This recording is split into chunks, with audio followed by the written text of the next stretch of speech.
Alright, greetings everybody. It's time for a Wotv health check because it's July. It's about July 15th. It's too damn hot here in Japan. I got a little bit of a black mage. There he is. And you know what? Let's talk about Wotv and Wotv JP and where Wotv JP is. As I've said previously, it is almost impossible to know where Wotv JP is nowadays. By the way, the snow music from Bomberman 64, absolutely in the summer.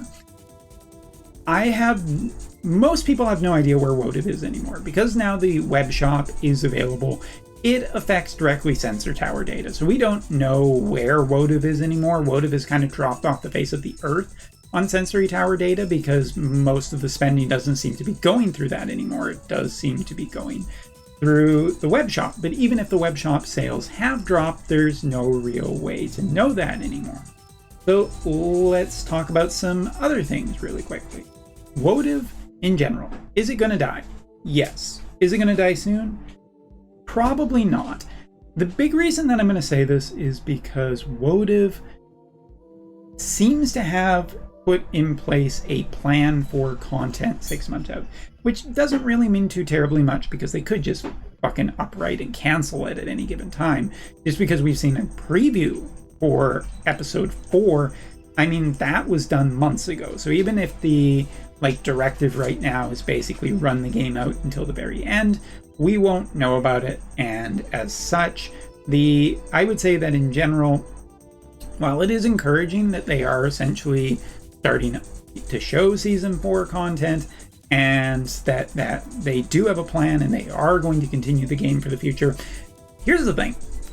The silence is deafening here on JP. We get our regular news updates like you can actually see, but producer letters have fallen off the face of the earth. Live streams just don't really happen that much anymore.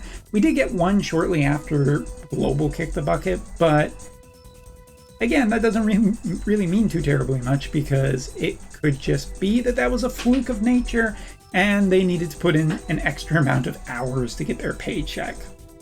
I don't know.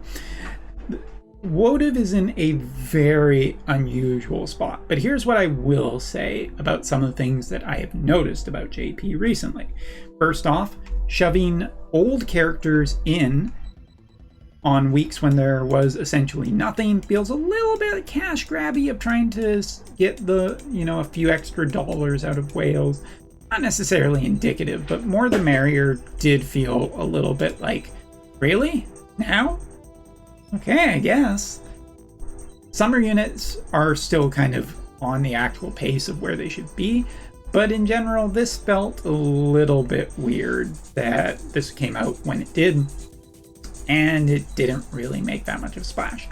The other thing I will say is that the thing that I have noticed is that a certain JP content creator is not particularly doing that much for the game anymore. Of course, I'm talking about Peachin because Peachin is one of my major sources for just looking at really good content. But he has not been doing that. He's been doing it for a ton of different games. And he even recently launched a secondary channel that was supposed to be focused around getting videos earlier and everything like that, but really hasn't uploaded any videos. As a matter of fact, Peachin's second channel has been pretty dead. The last update was 3 weeks ago and not even on it. The actual last week ago, or update was earlier than that, longer than 3 weeks ago, with Einsteinian and FF14. He hasn't done a video about More the Merrier. He hasn't done a video about Pharrell. He hasn't done a video about anything.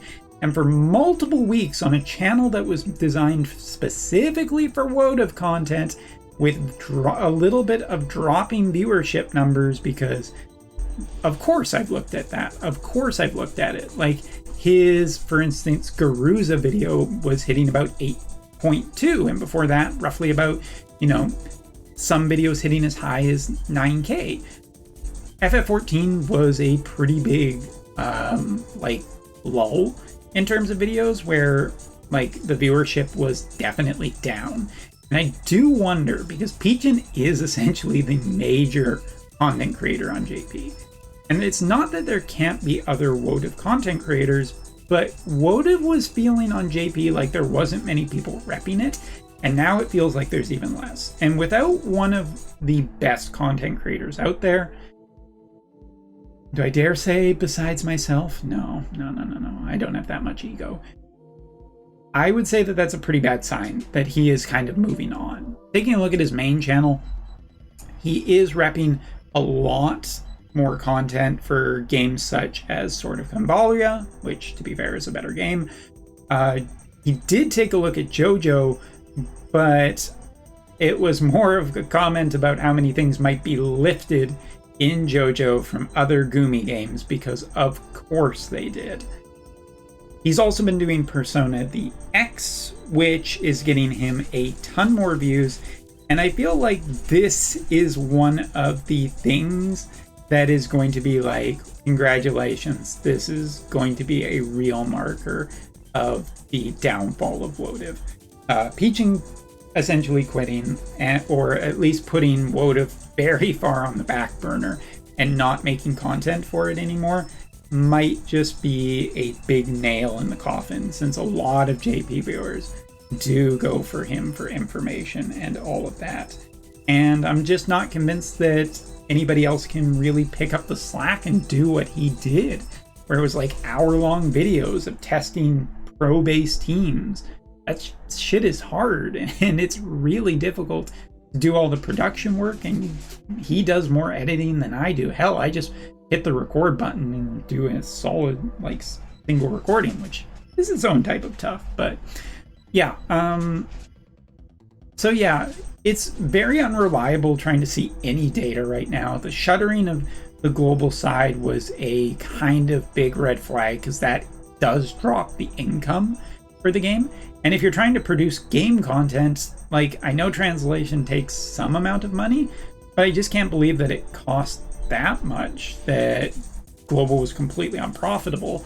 If that's the case, then and let's assume that global was still making some money despite the translation costs and the localization costs, which was all they were effectively doing, Wotv might be on its last legs. I still think that they're going to float the game for longer, especially because they've introduced Season 4, and we are edging closer and closer towards the next anniversary.